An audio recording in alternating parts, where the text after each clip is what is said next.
Congress party ने आज यानी कि 5 अप्रैल को लोकसभा चुनाव 2024 के लिए अपना घोषणा पत्र जारी कर दिया है, जिसे न्याय पत्र नाम दिया गया है। ये मैनिफेस्टो 5 न्याय और 25 गारंटी पर आधारित है। पार्टी अध्यक्ष मल्लिकार्जुन खड़गे और पूर्व अध्यक्ष सोनिया गांधी और राहुल गांधी ने कांग्रेस मुख्यालय में घोषणा पत्र जारी किया। इसके अगले दिन जयपुर और हैदराबाद में जनसभाएं आयोजित की जाएंगी, जिनमें पार्टी के शीर्ष नेता शामिल होंगे। घोषणा पत्र समिति के अध्यक्ष पी चिदम्बरम ने कहा, हम जम्मू कश्मीर को तुरंत पूर्ण राज्य का दर्जा बहाल करेंगे।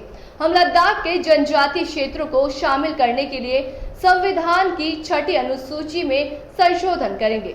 पाकिस्तान के साथ जुड़ाव मूल रूप से सीमा पर आतंकवाद को समाप्त करने की उनकी इच्छा और क्षमता पर निर्भर करता है। उन्होंने आगे कहा, कांग्रेस अग्निपथ योजना को खत्म कर देगी और सेना, नौसेना और वायुसेना द्वारा अपनाई जाने वाली सामान्य भर्ती प्रक्रियाओं पर लौट आएगी, जो हमारे सैनिकों के लिए आर्थिक और सामाजिक सुरक्षा की गारंटी देगी। पी चिदम्बरम ने आगे कहा, लद्दाख में चीनी घुसपैठ और 2020 में गलवान झड़प ने दशकों में भारतीय राष्ट्रीय सुरक्षा के लिए सबसे बड़ा झटका दिया। 19 जून 2020 को पीएम नरेंद्र मोदी ने चीन को क्लीन चिट दे दी, जिससे हमारी बातचीत की स्थिति काफी कमजोर हो गई। 21 दौर की सैन्य स्तरीय वार्ता के बावजूद चीनी सैनिकों ने भारतीय क्षेत्र पर कब्जा करना जारी रखा है और भारतीय बलों को पूर्वी लद्दाख में 2000 वर्ग किलोमीटर के क्षेत्र के बराबर 65 गश्त बिंदु में से 26 तक पहुंच से वंचित कर दिया। डोकलाम में चीनी निर्माण से सिलीगुड़ी कॉरिडोर को खतरा है, जो पूर्वोत्तर भारत को देश के बाकी हिस्सों से जोड़ता है। औपचारिक राष्ट्रीय सुरक्षा राजनीति के अभाव के कारण नीति निर्धारित तदर्थ और व्यक्तिगत हो गया है। विस्तृत विचार विमर्श के बाद कांग्रेस एक व्यापक राष्ट्रीय सुरक्षा रणनीति जारी करेगी।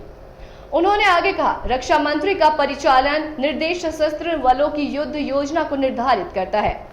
यूपीए सरकार ने आखिरी निर्देश 2019 में जारी किया था। हमारी मौजूदा 2 मोर्चों की चुनौती से निपटने के लिए कांग्रेस एक नया ऑपरेशनल निर्देश लाएगी। 5 कांग्रेस नेता ने भी कहा कि नोटबंदी, रफाल सौदा, पेगासस मामला, पीएम केस फंड एंड चुनावी ब्रांड आदि की जांच कराई जाएगी और साथ ही बीजेपी में शामिल हुए लोगों की भी जांच होगी, जिन पर भ्रष्टाचार के आरोप थे और बाद में कार्रवाई नहीं हुई।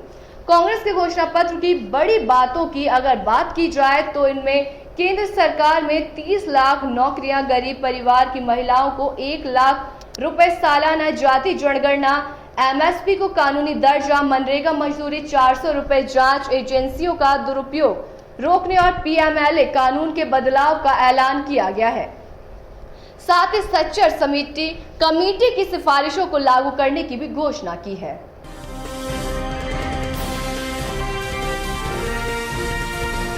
केलांचल टाइम्स, हर खबर पर हमारी नजर।